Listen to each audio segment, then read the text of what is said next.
On November 11, 2022, customers of a cryptocurrency exchange opened their apps and saw something they had never considered possible. Their balances were still there, but their money was gone. Withdrawals froze and accounts locked. Billions of dollars became inaccessible, not declining or fluctuating, simply unreachable. Just 1 week earlier, the founder had been on stage, disheveled and soft-spoken, answering questions while casually playing video games. Investors called him a genius, regulators treated him like a partner, and politicians saw him as the future of finance. His name was Sam Bankman-Fried. 3 years earlier, another founder stood on stage wearing a black turtleneck, speaking in a carefully lowered voice about revolutionizing medicine. Her company was valued at $9 billion, and former secretaries of state sat on her board. Her name was Elizabeth Holmes. Both companies collapsed for the same surface reason: the technology didn't work. But that is not why billions were lost. The most dangerous part happened much earlier, when intelligent people stopped asking basic questions. Most analyses miss this moment and focus only on fake balance sheets or non-existent machines. The real failure happened inside the minds of investors. Because neither founder was selling technology, they were selling a character your brain is wired to trust. By the time reality demanded proof, it was already too late. The money was committed, reputations were tied, and the narrative had hardened into belief. This is not a story about deception.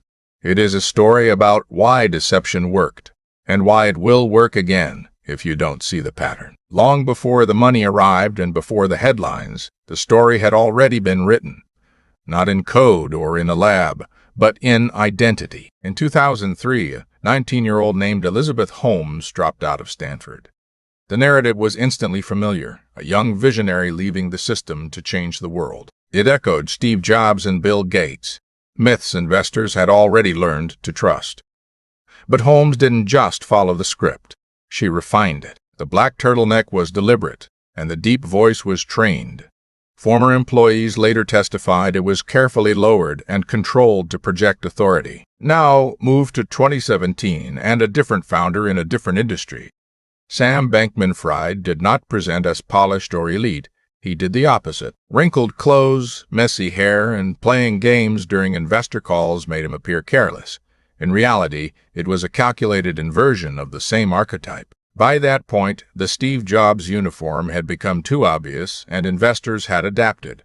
So the persona evolved into the reluctant genius, someone too intellectually absorbed to care about appearances. A venture capital partner once described him as the smartest person in the room who doesn't need you to know it. That sentence is not analysis. It is surrender. Imagine you are a junior analyst in that room, noticing small inconsistencies. But everyone senior to you is leaning forward, impressed, and fully committed. You feel it immediately, the cost of doubt. Once a persona is accepted at the top, skepticism becomes socially expensive. That is how the lie stabilizes, not through data but through hierarchy. By the time real questions appear, the narrative is already protected by belief. The fraud did not scale because the technology improved. It scaled because the persona became believable enough to replace verification. This is the mechanism known as the halo effect, a cognitive shortcut where one strong trait shapes every other judgment. If someone appears intelligent or visionary, your brain fills in competence and credibility. Now place that bias inside a high-stakes investment environment with compressed timelines and competitive deals. Add a founder who understands exactly which signals trigger trust. This is not charisma, it is a system. 5 archetypes appear repeatedly across collapses like Theranos and FTX. The revolutionary transforms a company into a mission and shifts evaluation from execution to destiny. The reluctant genius turns inconsistency into perceived brilliance. The minimalist visionary copies Steve Jobs but uses simplicity to hide the absence of a real product. The social proof amplifier uses figures like Tom Brady to create borrowed trust.